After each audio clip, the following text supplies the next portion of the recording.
campaign advisor who's been sucked into the middle of all this, sat for interviews with Mueller's investigators not long ago, and he joins us tonight. So, Michael, you said recently in another interview that you became aware when you were working on the campaign during 2016 of another potential spy working on behalf of intel or law enforcement agencies controlled by Obama. Tell us what you know about that. Well, I've discussed publicly for the last couple of days an early May approach to me by a former government contractor in the national security arena who, through an intermediary, tried to get to me and tell me that the NSA had Hillary Clinton's emails and that we could get a hold of them if we wanted them. And this conversation continued for a couple of weeks, and I eventually told them I had no interest because I thought they would be classified material. And as a former Army veteran who held a top-secret clearance, I knew that was fraught with peril. And you believe that was, in effect, a trap designed to lure you into compromising the Trump campaign in some way?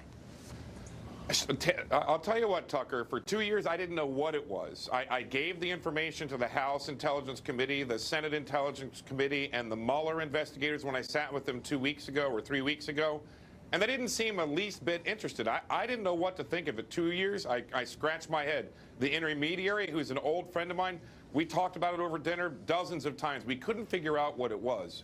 And then the news came out about the spy latching on to the members of the Trump Campaign Policy Committee, and the light bulb turned on over my head, and I realized if this wasn't a dangle of some sort from the whatever FBI and whatever, this was strange enough where I needed to bring it to the public. I knew the investigators weren't interested. They didn't even take notes when I told them about it. I thought I should bring it to the public. Now, may I stop you there really quick? I'm confused by that. Sure. So that's pretty close to the heart of the topic that Mueller is purportedly investigating and consuming all of this money and all of our attention investigating. Why would they not be interested in hearing more about that? Right. I mean, if the U.S. government had Hillary's emails in early May when this government contractor was telling us we could get them, then... why aren't they interested? I got to tell you, that's what really set off a red flag for me, because they just didn't seem the least bit interested at all. They didn't even take notes. I offered them the timeline I was reading from in my interview, and they didn't take it. That's just absolutely remarkable. We've been following your personal story for a number of months now, and you got sucked into this, I think, and it's turned your life upside down. Do you expect to have more contact with Mueller's investigators?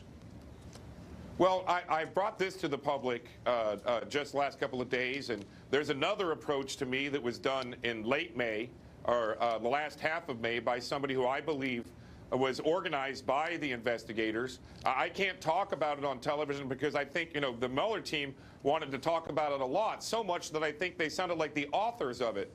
I want to talk about that with the DOJ Office of Inspector General. Now that I know that they're responding to the president positively and they're looking into these dangles in front of the Trump campaign, I want to talk about both of them. The one I talked about in public, the former national security government contractor who came to me through an intermediary in the first week of May, and this other approach that happened in the last half of May. My attorney is writing a letter to the Office of the Inspector General asking to be invited to testify on this. Well, I hope you will be, because unlike Mueller's investigators, I am interested. Michael, thank you. Great to see you. Well, I'll tell you, Tucker, you see these FBI agents that want to go in as well. Yeah. They're asking for subpoenas so that they go in and talk to the IG about what they saw sitting in the office at the FBI. There are a lot of great men and women who are line agents at the FBI who want to talk, and I want them to know, if they're watching, they don't have to wait for a subpoena, because I know those legal fees are really expensive. Our legal fund at CaputoLegalFund.com, we'll pay their legal fees. Well, good for you. If they go to the Inspector General. Because if they go to the Inspector General and reveal what happened, we'll pay their legal fees. Well, and their work has been besmirched. There are a lot of decent FBI agents, many of them, and they must be the maddest of all. Most of them. Most of them. Michael, thank you.